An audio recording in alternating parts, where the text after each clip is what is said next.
Nossa reflexão da noite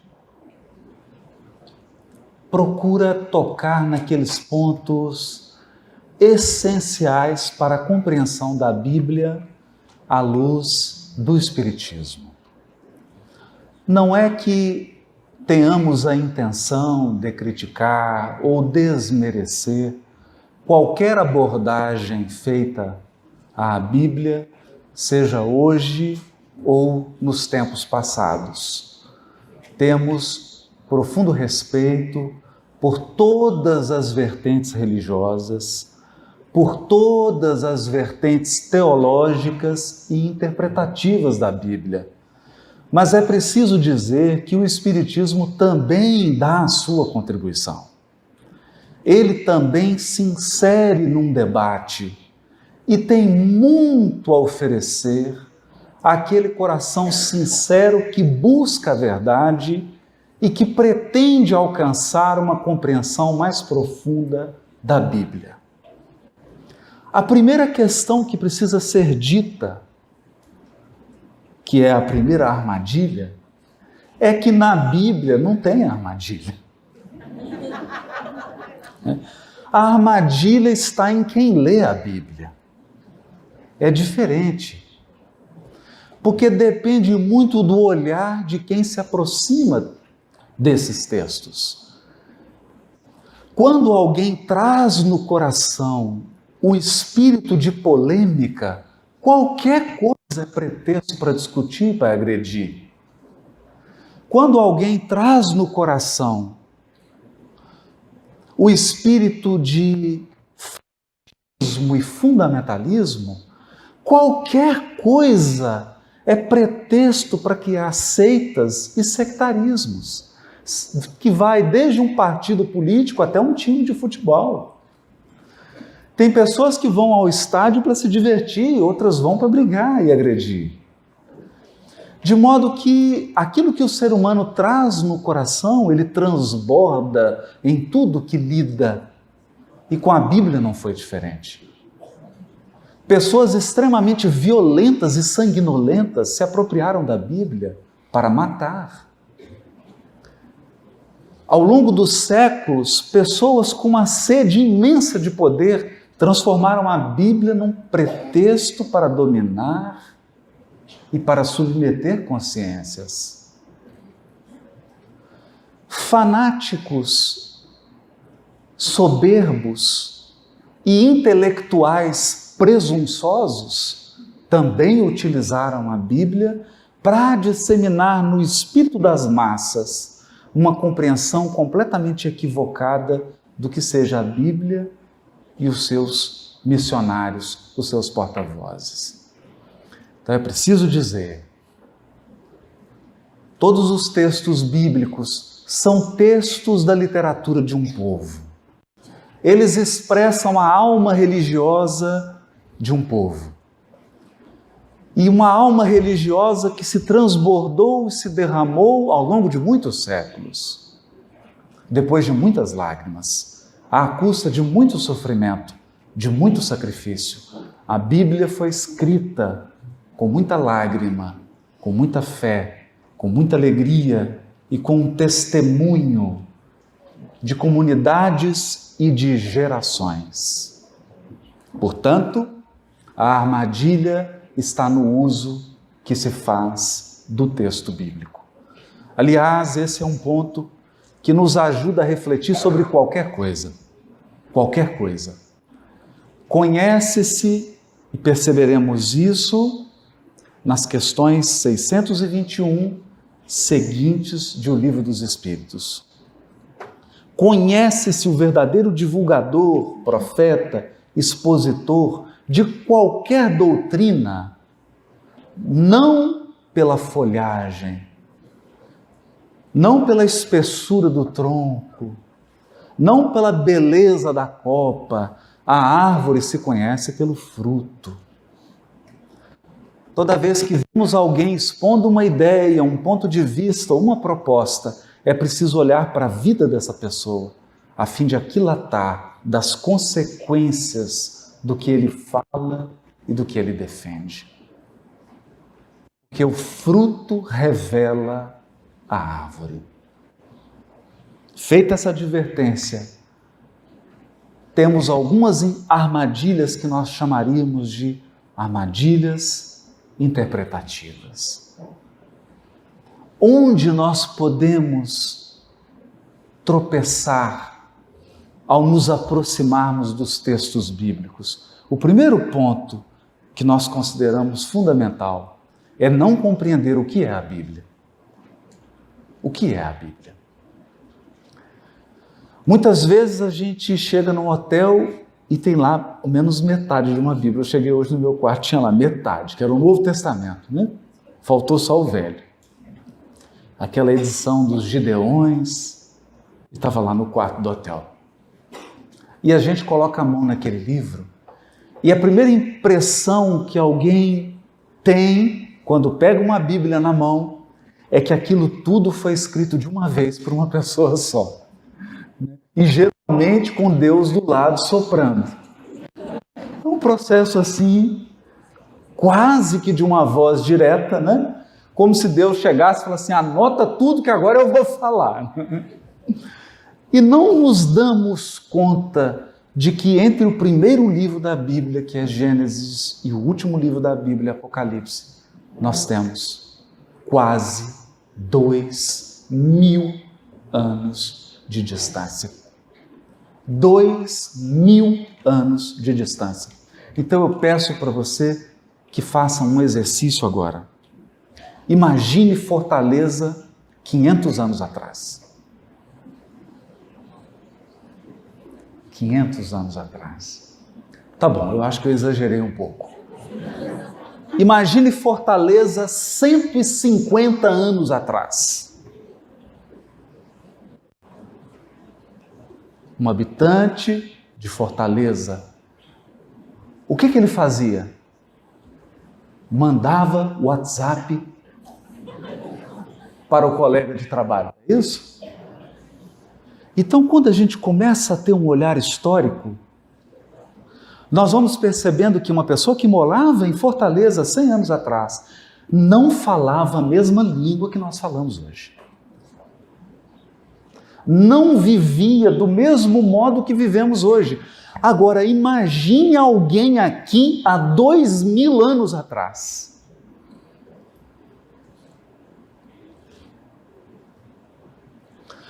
O livro Gênesis possivelmente teve a sua redação consolidada 1300, 1200 anos antes de Cristo. O Apocalipse foi escrito por volta do ano 98 depois de Cristo. Se você comparar o Evangelho de João e os escritos de Levi, Levi anotava, fazia anotações de fala de Jesus simultâneas. Então Jesus falava e ele anotava alguma coisa. Quando esse evangelho se condensa e toma a forma que nós conhecemos hoje, somente depois de 50, 60 anos, João Evangelista foi escrever o seu. 60 anos não passam em vão, e muito menos impunemente. O tempo muda.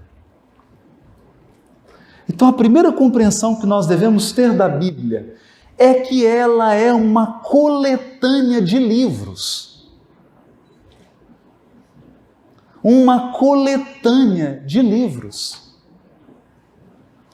Escritos ao longo de séculos. Séculos. Isso é importante. Mas que foram, num determinado momento, reunidos, e hoje você tem na mão uma coletânea. Uma coletânea. Isso significa que é preciso tomar cuidado com aquela leitura da Bíblia que não leva em conta o seu processo histórico de formação. Um dia eu recebi uma mensagem muito engraçada no Facebook. Dizia assim: tome muito cuidado com citações que são feitas em nome de pessoas famosas que viveram no passado. Assinado Machado de Assis. Era uma ironia, né? Porque Às vezes você encontra lá uma frase assinada por Shakespeare falando sobre a crise atual no Congresso brasileiro. Não é? Isso acontece com a Bíblia. Então precisamos entender que ela é fruto de um processo histórico. Segundo ponto, os livros não nasceram assim, num passe de mágica. Vamos fazer uma avaliação simples. Em 1931, pela Federação Espírita Brasileira, foi publicada uma obra que para nós representa um marco histórico no Espiritismo, porque dava início a uma ação missionária. Era publicada a obra Parnaso de Além-Túmulo.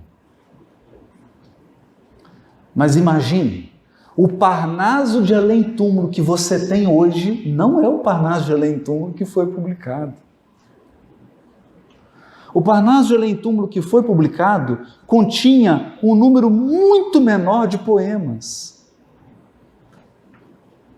E ao longo das edições, o próprio Espírito Emmanuel foi agregando poesias e a obra Parnaso de Além-Túmulo foi ganhando em volume e foi tomando forma até se estabilizar no livro que nós conhecemos hoje, última edição, Parnaso de Além-Túmulo, porque não sofreu mais alterações. O mesmo se deu com todos os livros bíblicos, com um pequeno detalhe. Alguns deles só se estabilizaram 500, 600, 700 anos depois. Então, se você pegasse os chamados ditos do Senhor, que Emmanuel se refere no romance Paulo e Estevão, como aqueles escritos de Levi que continham ensinos de Jesus, definitivamente ele não é o Evangelho de Mateus que você tem hoje. Porque ao longo do tempo, o próprio Mateus, que é o Levi, foi acrescentando, fazendo alterações. Saiu outros evangelhos, como o de Lucas, o de Marcos, e ele foi alterando e acrescentando até que tomou a forma que nós conhecemos hoje. Isso é importante para que a gente tenha um olhar mais sereno, mais lúcido e com uma maior dose de discernimento quando se trata de Bíblia. Outro ponto que é importante considerar. Muitos acreditam que o Evangelho de Mateus, o original, saiu do escritório da casa de Levi, que foi a mulher dele que tirou da gaveta e entregou para algum papa da Igreja Católica, e isso está guardado em Roma. Essa é uma crença generalizada. Então eu tenho uma má e uma boa notícia. E é a mesma. A má notícia: não existe nenhum original de nenhum livro da Bíblia. Sei que muita gente vai ficar abalada com isso, vai ficar profundamente triste. Nenhum original da Bíblia sobreviveu. Nenhum de nenhum livro. Não tem nada nem perto do original. Nem perto. O que nós temos? Achados arqueológicos que são manuscritos cópias. As cópias mais antigas, se você datar com teste científico de carbono 12, vai perceber que as cópias mais antigas estão distantes do original mais de 100 anos.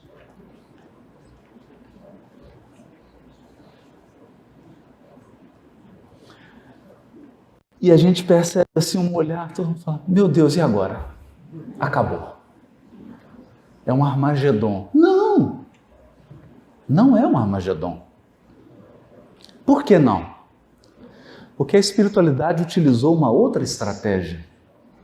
Quando uma carta de Paulo chegava numa igreja, eu preciso dizer, na época de Paulo não tinha iPhone, nem máquina de Xerox. Não dava para tirar uma fotografia e não dava para postar no Facebook. Então, se você quisesse uma carta de Paulo, o que você tinha que fazer? Copiar. Ou pagar alguém, o que era mais adequado. Por quê? Escrever na época de Jesus era uma habilidade profissional, porque dava tanto trabalho, mas isso não é diferente. Se alguém casa hoje, você escreve nos convites? Ou paga alguém para fazer uma caligrafia? Aquilo é uma obra de arte. Escrever antes dava tanto trabalho, e o papel era tão caro. E se você errasse, era como rasgar 5 notas de 100. Então você não ia correr esse risco. Você preferia pagar 2 notas de 100 para alguém que vivia o dia inteiro escrevendo e que não ia errar. Ou pelo menos não ia cometer um erro tão singelo. Então você copiava. Qual foi a vantagem disso? Todos os textos da Bíblia foram copiados centenas, milhares de vezes. E essas cópias se espalharam. Então a pessoa copiava aqui, ia para um lugar. Chegava no lugar, todo mundo copiava, o outro ia. Aquelas cópias se espalharam. Portanto, no século XVIII, século XIX, mesmo início do século XX, nós tivemos descobertas arqueológicas e hoje nós temos, num total, só do Novo Testamento, mais de 5.200 manuscritos do Novo Testamento, mas de épocas variadas. Qual que é a vantagem disso? A vantagem é que o original nunca esteve na mão de alguém. Não tem essa história de original na mão de alguém que foi lá e adulterou a Bíblia. Isso não existe. A adulteração foi na interpretação, nunca no texto. Ao menos nesse nível. O que nós tivemos foram erros de cópia, ou adulteração na cópia. Mas aí, como você tem centenas de cópias, o que você faz? Compara uma cópia com a outra. É o que os especialistas fazem. Então, essa é uma armadilha importante da gente desfazer. Porque a espiritualidade optou por um outro caminho. Qual que é o caminho? Segurança. Era preferível você ter muitas cópias espalhadas pelo mundo inteiro do que ter um original na mão de alguém. E aí, adivinha? Adivinha uma coisa. Nós temos alguns escritos de Aristóteles que você tem 4, 5 cópias. Já imaginou o que é isso? Que dificuldade? Tem alguns autores gregos que você tem 2 cópias. E que são pedaços. Pedaços. Por exemplo, os pré-socráticos, nós não temos a obra toda, nós temos fragmentos. Fragmentos. E adivinhe? O Novo Testamento é a obra mais bem documentada da humanidade. Não existe nenhum autor humano que tenha tantas cópias quanto o Novo Testamento. A estratégia funcionou? Querem ver uma coisa? Onde está o original psicografado de Paulo e Estevão? Foi agora, né? Não tem.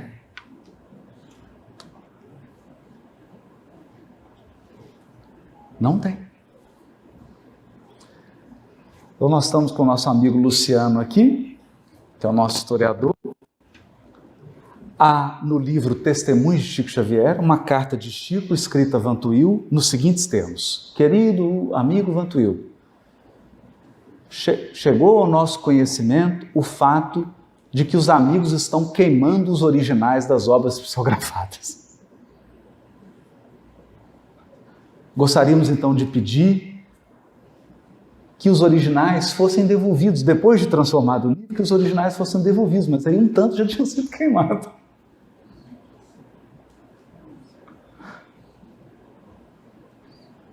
A psicografia original.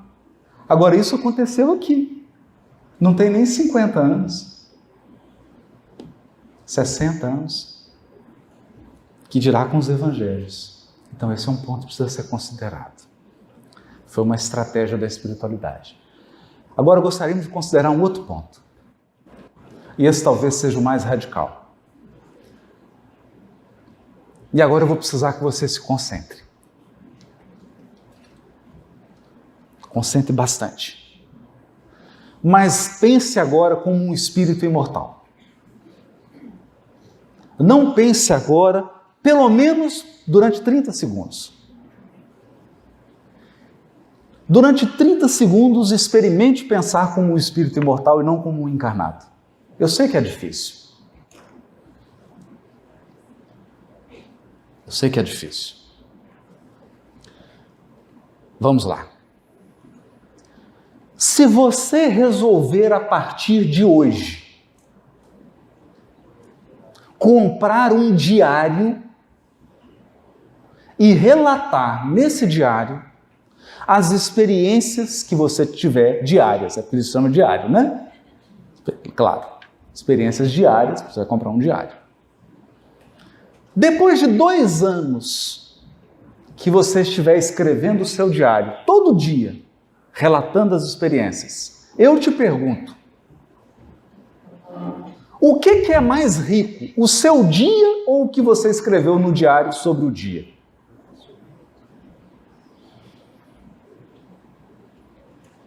É possível você escrever num diário todas as experiências que você viveu num dia? É óbvio que não. Então, para escrever um diário, você vai ter que selecionar. Selecionar. E olha que coisa curiosa. Santo Agostinho, quando nos aconselha ao autoconhecimento, ele nos remete a um fato da vida dele e que nos faz pensar na natureza humana. Por exemplo, no seu diário não vai ter aquelas ações e aqueles atos que você praticou com relação a alguém em que você ofendeu essa pessoa sem perceber. Porque se você ofendeu sem perceber, como você vai constar isso no seu diário?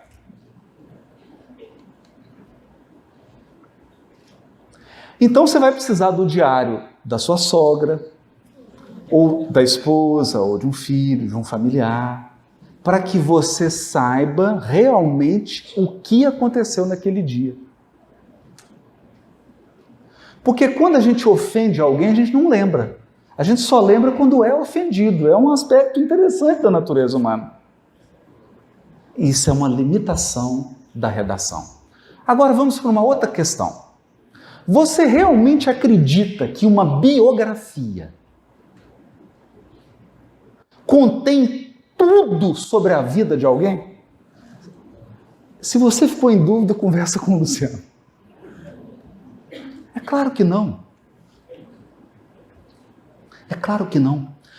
A vida é muito maior do que uma biografia. É muito maior. Então agora eu vou fazer uma pergunta decisiva. Porque é aqui que o Espiritismo se afasta da opinião da maioria. Você acha que a Bíblia É o diário a biografia ou a vida? Eu vou refazer a pergunta. O livro do profeta Isaías é um livro. O Evangelho de Lucas é uma biografia de Jesus. Eu te pergunto, você acha que a biografia de Isaías é maior que a vida de Isaías, o profeta? Não. Não. A vida do profeta Isaías é imensamente maior do que o livro dele que está na Bíblia. Mas agora eu vou fazer um raciocínio mais instigante ainda. Se você reunir as 4 biografias que tem de Jesus na Bíblia: Mateus, Marcos, Lucas e João. E se você reunir todos os escritos sobre os ensinos de Jesus, ou seja, todos os livros do Novo Testamento, você realmente acredita? E eu não estou pedindo consideração espiritual, eu estou pedindo uma consideração simples. Simples. Simples. Esses livros retratam a integralidade da vida, dos pensamentos, dos sentimentos, da conduta de Jesus? É como se você quisesse me convencer que se eu somar 1 mais 1 mais 1 mais 1, todas as biografias de Napoleão Bonaparte, eu tenho então um relato completo de todos os minutos da encarnação de Napoleão Bonaparte. Será? Pensa nisso.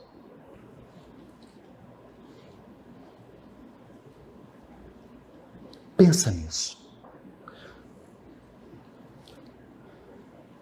Qual a opinião de João Evangelista sobre esse assunto? Porque João Evangelista tem uma opinião. E olha que ele é um biógrafo. E é um biógrafo apóstolo que conviveu com Jesus. O que ele diz no último capítulo da sua biografia, do Evangelho de João? Cuido que, se todos os fatos da vida de Jesus fossem descritos, acredito que nem o mundo caberiam todos os livros. É o que ele diz.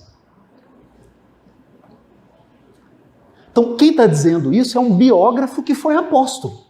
Ele está dizendo assim: eu estou te entregando aqui a minha biografia, o que eu falei sobre Jesus, mas não seja ingênuo. Se eu fosse descrever, e João não conviveu com Jesus todos os anos da vida de Jesus.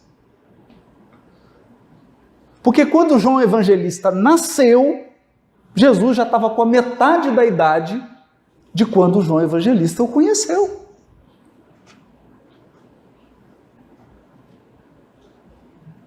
João Evangelista conviveu com Jesus pouco mais de 3 anos.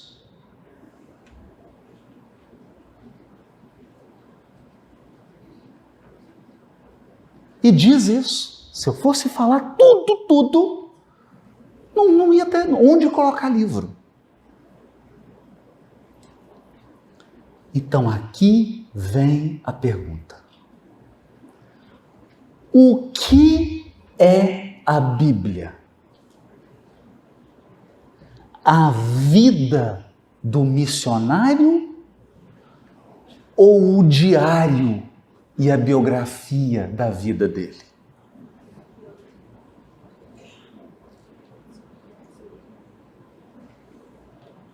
Essa é uma pergunta importante, Porque aqui, com o auxílio do Espiritismo, nós nos afastamos de séculos e séculos de pensamento sobre a Bíblia. Não tem como concordar.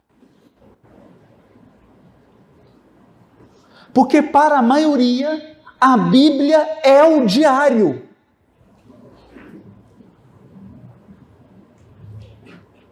Então a pessoa se prende ao diário e diz assim: Jesus é esse livro que está na minha mão.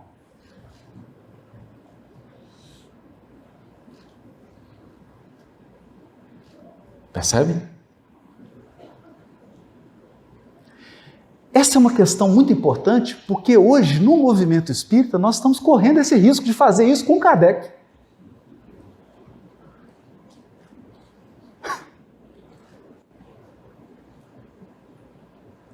O que isso acarretou? Ao longo do desenvolvimento histórico do cristianismo, criou-se uma doutrina teológica, isso tem nada a ver com Bíblia. Então é onde a gente pontua. A armadilha está nos intérpretes, não na Bíblia. Criou-se uma doutrina teológica que diz assim: sola Escritura. Só a Escritura.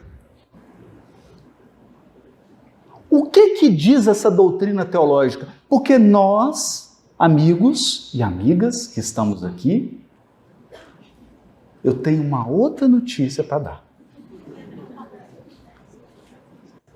Tem mais de 2000 anos que você está, no mínimo, que você está encarnando e não importa onde,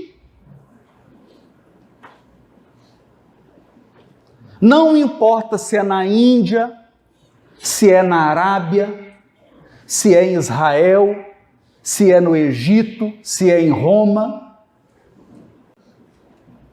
Tem mais de 20 ou 30 encarnações. Você encarna e criancinha já começam a dizer para você: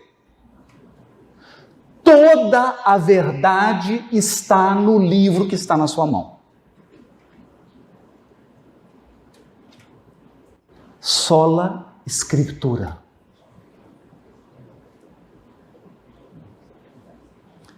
Então, com isso, você vai entender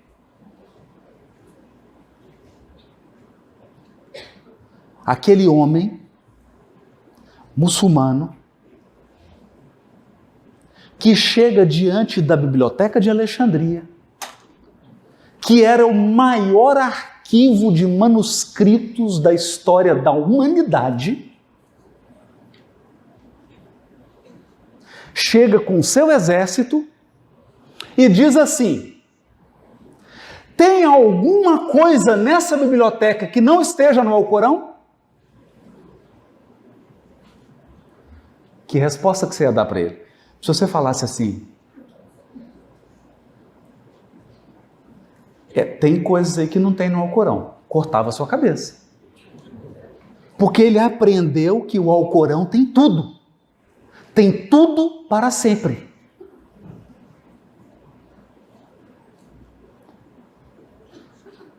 Então ninguém respondeu nada. Ele mesmo respondeu. Ele falou assim: se nessa biblioteca não tem nada além do que tem no Alcorão, e se tiver além, está errado, então queima a biblioteca. E queimou.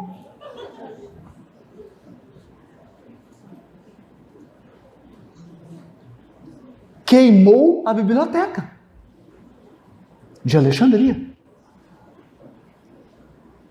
que continha cópias, por exemplo, de toda a obra de Aristóteles, de toda a obra de Platão. Ou seja, atrasou a evolução intelectual do planeta Terra em no mínimo 5.000 anos.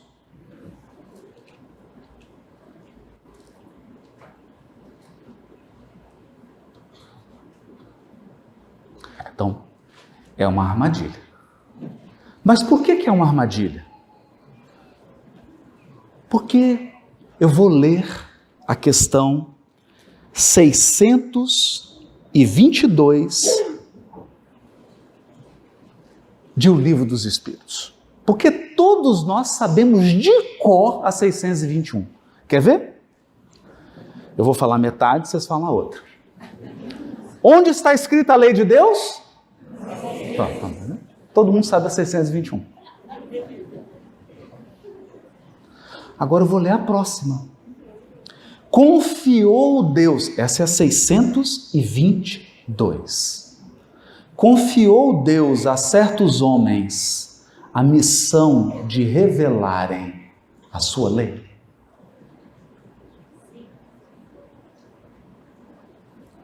Aí os Espíritos respondem: sem dúvida.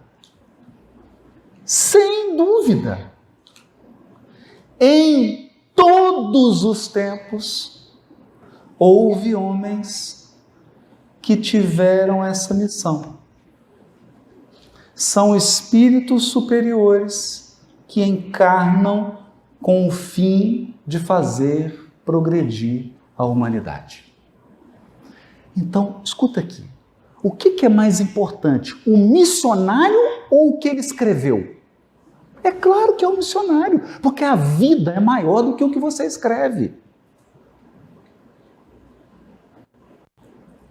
Então, a Bíblia não é o livro que está na sua mão, é a vida de centenas de missionários que vieram para preparar o caminho do Cristo.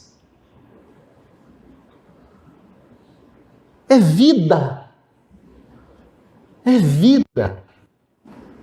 Então, quando você abrir um texto da Bíblia, lembre, você está abrindo a biografia, não a pessoa. Então, pensa no missionário. Questão 623. Os que hão pretendido instruir os homens na lei de Deus, não têm se enganado algumas vezes, fazendo-os transviar por meio de falsos princípios? O que o Kardec está dizendo? Todo missionário que vem para ensinar a lei de Deus, todos acertam ou tem alguns que falham? Certamente, hão dado causa a que os homens se transviassem, aqueles que não eram inspirados por Deus e que por ambição tomaram sobre si um encargo que lhes não fora cometido. Todavia, como eram afinal homens de gênio, mesmo entre os erros que ensinaram, grandes verdades muitas vezes se encontram. Olha só. 624. Qual o caráter do verdadeiro profeta? Então, qual que é o caráter? Como é que eu faço para reconhecer um verdadeiro enviado de Deus à humanidade? O verdadeiro profeta é um homem de bem. Mas homem não é homem de gênero masculino. É ser humano de bem, que está lá definido no Evangelho segundo o Espiritismo. O que é o ser humano de bem? Inspirado por Deus. Podeis reconhecê-lo pelas suas palavras e pelos seus atos. Pelas suas palavras e pelos seus atos. Impossível é que Deus se sirva da boca do mentiroso para ensinar a verdade.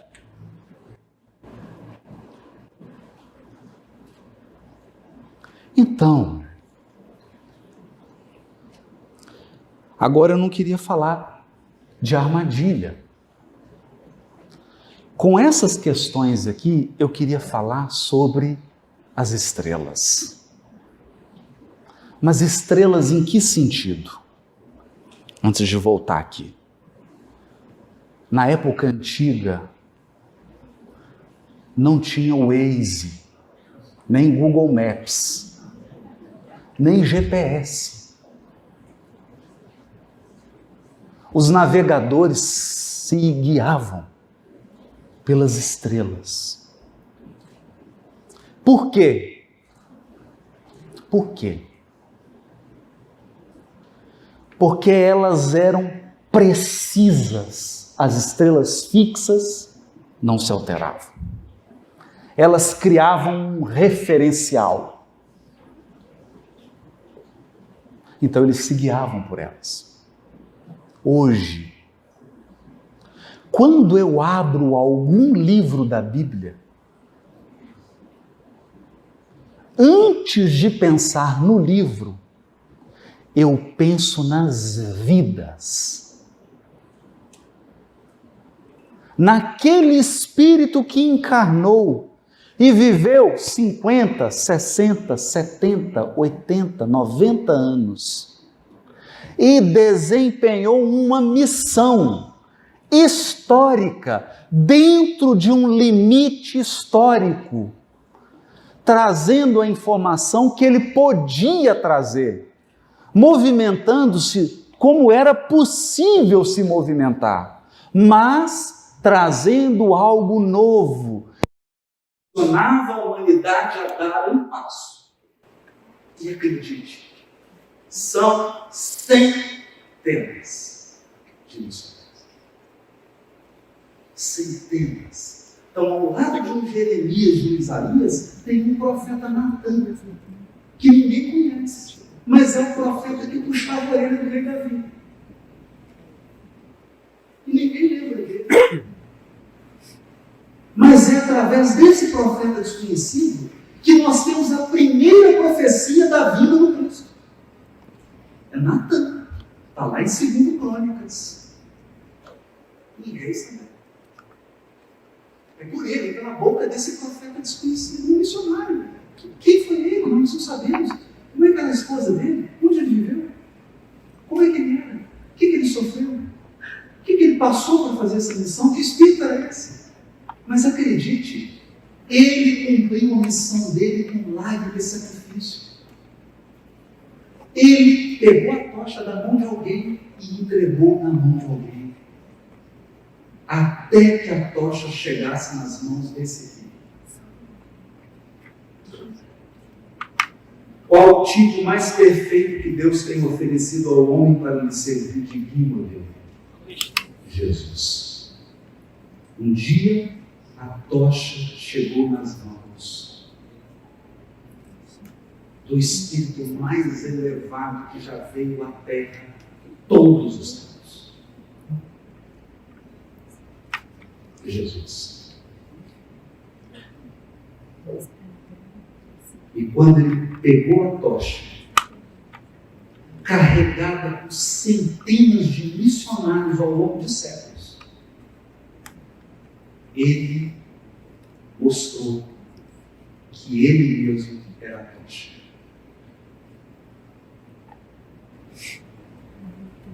Então entenda uma questão aqui relevante. E com ela eu gostaria de encerrar essa reflexão, mas encerrar deixando em aberto, porque assim que é bom. Aquele gostinho de puxa vida. Já? Gente, esse assunto é tão bom. O Evangelho é Jesus. O escrito que você tem na sua mão é só o diário, é só a biografia. Não confunda a biografia com a pessoa. A biografia é sempre menor que a pessoa. O Evangelho é o próprio Cristo. Ele é o Evangelho. Por isso ele é o tipo mais perfeito, o modelo. E digo mais, e aqui, a meu ver, está a maior contribuição do Espiritismo para o planeta Terra. O nosso Evangelho é Jesus, até ainda com uma diferença, mas com uma diferença profunda para nós. Jesus é Espírito. Ele age e atua entre nós até hoje. Ele não é um mito. É alguém que circula entre nós. E mais do que isso. E agora eu falo para usuários de Facebook e WhatsApp. Se você, com o seu WhatsApp agora, é capaz de mandar uma mensagem para alguém que está na Alemanha, o que você acha que Jesus é capaz de fazer com o pensamento dele?